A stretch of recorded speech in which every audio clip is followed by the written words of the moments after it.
नमस्कार मित्रों, मैं एसवी भारद्वाज आपका पुनः स्वागत करता हूं। दोस्तों, आज हम केतु के गोचर के बारे में बात करेंगे।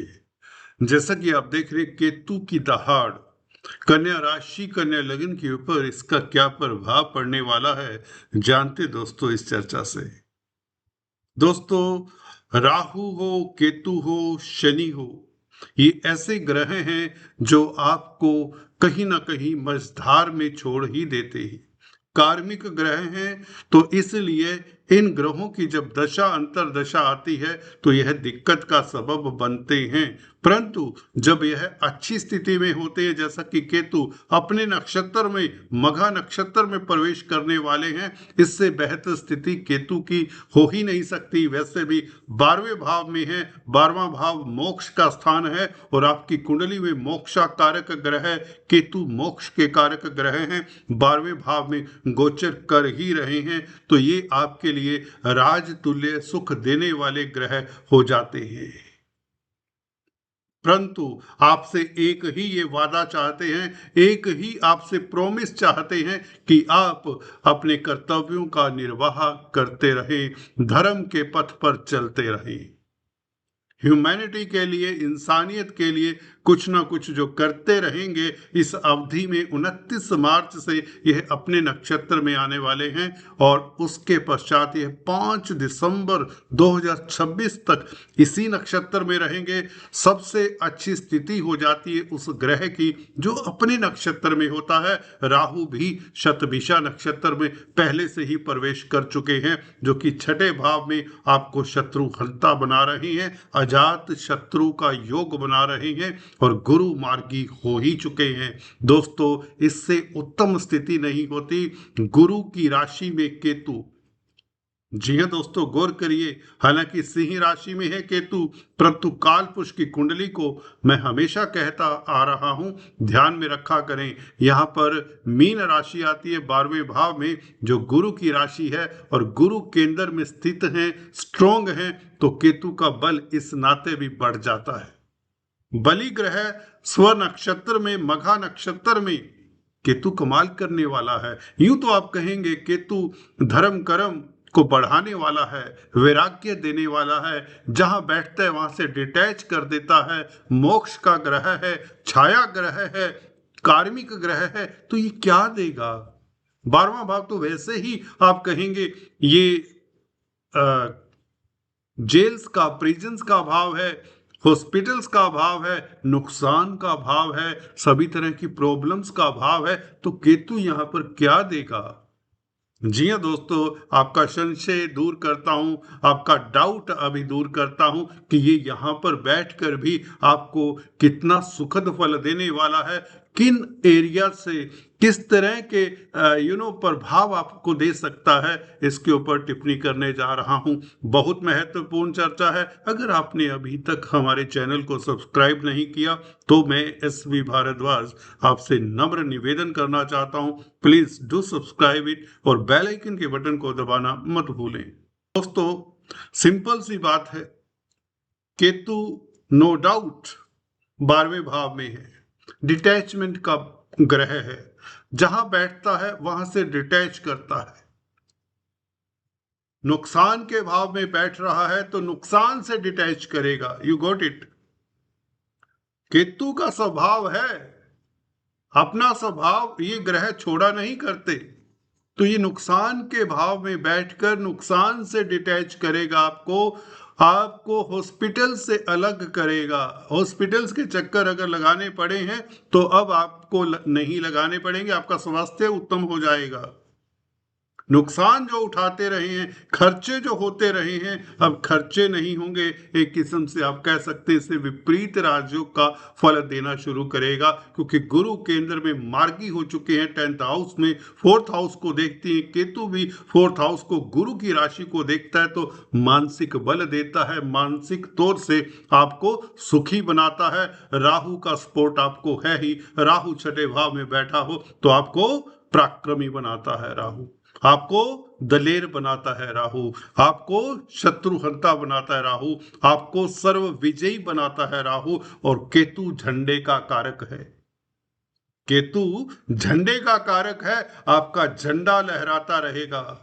याद रहे, अगर आपकी मंगल की या केतु की महादशा अंतरदशा है तो मंदिर में, हनुमान जी के मंदिर में एक झंडा लगाइए, मंगलवार के दिन आपका परचम लहराता रहेगा। परंतु याद रखिए कि आपको अपनी रिस्पॉन्सिबिलिटीज का ध्यान होना चाहिए।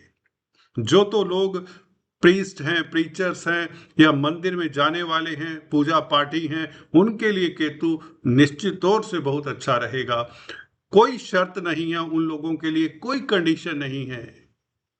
धर्म कर्म में आस्था अगर आपकी है, तंत्र मंत्र विद्याओं में आस्था बढ़ जाएगी, आपकी रुचि परा विद्याओं में बढ़ जाएगी, आपको कोई गुरु मिल जाएगा दोस्तों। You will get some very good mentorship.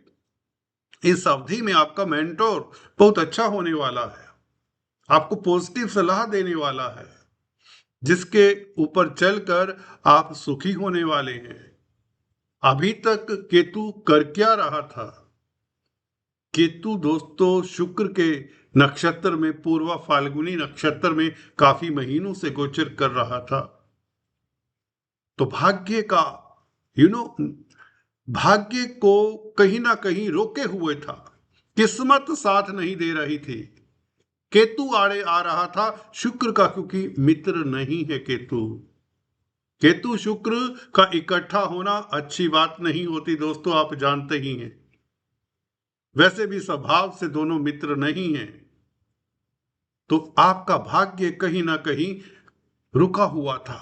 जिस काम में हाथ डालते थे, थोड़ी सी उम्मीद के पश्चात फिर वहीं पर कहीं ना कहीं कोई अवरोध आ जाता था। ऐन मौके पर, ऐन वक्त पर आपका बना बनाया काम जैसे बिगड़ जाता था। कोई हाथ नहीं पकड़ाता, कोई साथ नहीं देता। ये चला आ रहा था 29 तारीख तक, 29 मार्च तक ये चलता रहेगा। परंतु चलिए, 29 मार्च को कुछ ही दिन शेष हैं। धन की स्थिति बेहतर नहीं होने दे रहा था। ये केतु का शुक्र के साथ संबंध, और केतु 12वें भाव में, नुकसान के भाव में, धन भाव के मालिक के साथ, भाग्य भाव के मालिक के साथ संबंध बनाकर व्यय के भाव में बैठा हुआ था। तो धन कहां से आता? खर्चा, नुकसान, हॉस्पिटल्स के चक्कर और कोर्ट कचहरी का भय, कारावास का भय, चिंताएं, विदेश सेटल्ड हैं या विदेश जाना चाहते हैं उसमें अवरोध, मल्टीनेशनल कंपनीज में कामकाज कर रहे थे तो उसमें चिंता, नौकरी कुछ जातकों की चली गई होगी अगर विदेशी कंपनियों में कामकाज कर रहे थे, या आपको मनचाहा मेहनताना ना मिलना, सैलरी बढ़ने की उम्मीद थी वो तो सैलरी कम हो गई। केतु ने ये किया। अब रिवर्स होता दोस्तों, ये काल चक्र है। हर किसी का कहते हैं ना, वक्त आता है, अब आपका समय 29 तारीख से सिर्फ आपका समय है। याद रखिए, ये छुपा हुआ परिवर्तन जो दिखता नहीं है, नक्षत्र का परिवर्तन है। ये केतु राशि परिवर्तन नहीं कर रहे, 12वें भाव में बैठे हुए हैं। किसी गरीब को खाना खिला दे, शनिवार के दिन मंदिर में जाकर नारियल दान कर दे, किसी भी दिन चींटियों को आटा शक्कर डाल दे दोस्तों, और किसी भिखारी को भरपेट खाना खिला दे, कोई कंबल दान कर दे, गणपति की आराधना कर ले, भैरव देव की शनिवार के दिन आराधना कर लें, आपका कल्याण निश्चित है। ये मघा नक्षत्र में, अपने नक्षत्र में आपको बहुत शुभ फल देने वाला है। केतु 12वें भाव में बैठकर विदेश जाना चाहते हैं तो इस अवधि में अब विदेशाटन के योग बनते हैं, तीर्थ यात्रा के योग बनते हैं। अगर आप सीनियर सिटीजन्स हैं, धर्म कर्म से आपको तृप्ति मिलेगी, सुकून मिलेगा। गुरु का प्रभाव, वो भी मार्गी गुरु का प्रभाव 4th हाउस के ऊपर, सप्तम दृष्टि, और केतु का भी प्रभाव यहाँ पर है आपके 4th हाउस के ऊपर। ये दो बड़े ग्रहों का प्रभाव 4th हाउस के ऊपर हो, केतु और गुरु का, तो आपको सुखी बनाते हैं, बल्कि आपके एसेट्स बढ़ते हैं। जमीन जायदाद प्रॉपर्टी को लेकर कोई परेशानी रही है तो उसका सॉल्यूशन कहीं ना कहीं मिल जाएगा, बल्कि आपकी परेशानी दूर होती है। राहु आपके लिए ब्रह्म अस्त्र हैं जो आपको विजयी बनाते हैं, जो आपको कोर्ट कचहरी में फतेह देने का योग बना रहे हैं। छठे भाव का राहु हो तो आपको मेहनत कश भी बनाते हैं, मेहनती बनाते हैं, और इसका अब आपको फल मिलने का, सुखद फल मिलने का समय आ चला है। केतु का अष्टम भाव के ऊपर प्रभाव, जो कहीं ना कहीं आप विपदाओं से घिरे हुए थे, मन में संशय था, राग विषाद था, उससे भी बाहर निकालता है। केतु मघा नक्षत्र में अष्टम भाव को देखता है, तो आप जो रिसर्च कर रहे थे, अगर आप साइंटिस्ट हैं तो उसमें आपको सफलता मिलती है। आपने महीनों रिसर्च की परंतु कुछ हाथ नहीं आ रहा था, अब आपको सफलता मिलती है रिसर्च में, क्योंकि 12वां भाव सीक्रेसी का है, 8वां भाव भी गोपनीयता का है। तो जब अपने नक्षत्र में ग्रह हो तो डेफिनेटली अष्टम भाव से भी कहीं ना कहीं अचानक से लेगेसी से भी लाभ हो सकता है। कोई अचानक से आपका अटका हुआ मरा हुआ धन भी मिल सकता है। कोई बड़ा प्रोजेक्ट जो अटका हुआ है, कहीं अधर में सालों से अटका हुआ है, ऐसी अवधि में वह चल निकलता है। दोस्तों, अद्भुत योग है ये, यहाँ पर करोड़ों का लाभ भी हो जाता है। दोस्तों, कोई बड़ी बात नहीं। गुरु का मार्गी होना और धन भाव को देखना, ये संकेत है कि गुरु जाते जाते यहाँ से शिफ्ट होने से पहले आपके परिवार में कोई मांगलिक कार्य करवाने के योग बनाते हैं, धन की संपत्ति की वृद्धि करवा रहे हैं, और केतु भी इसी ओर इशारा कर रहे हैं। मघा नक्षत्र में आपको कर्मठ बनाते हैं। योगा, मेडिटेशन, तंत्र मंत्र से आपको लाभ होता है। अगर आप डॉक्टर हैं, सर्जन हैं, परा विद्याओं में हैं, हीलिंग विद्याओं में हैं, खासकर मेडिकल क्षेत्र में हैं, लोगों की भलाई करने के काम में हैं, सोशल वर्कर हैं,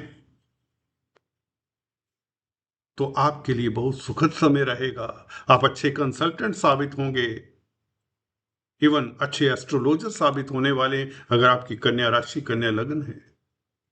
दोस्तों, इस तरह का समय काफी समय बाद आता है, जहां पर राहु अपने नक्षत्र में, शतभिषा में, केतु अपने नक्षत्र में हो, गुरु केंद्रस्थ और मार्गी। सबसे बड़ी बात यह है, मार्गी है, तो आपके लिए सुखद समय है, सुखद घटनाओं की स्थिति बनने जा रही है। अगर दोस्तों आप पहली बार इस चैनल पर आए हैं, आपसे चलते चलते निवेदन, please do subscribe, like and share. Thanks for watching this video. Thank you.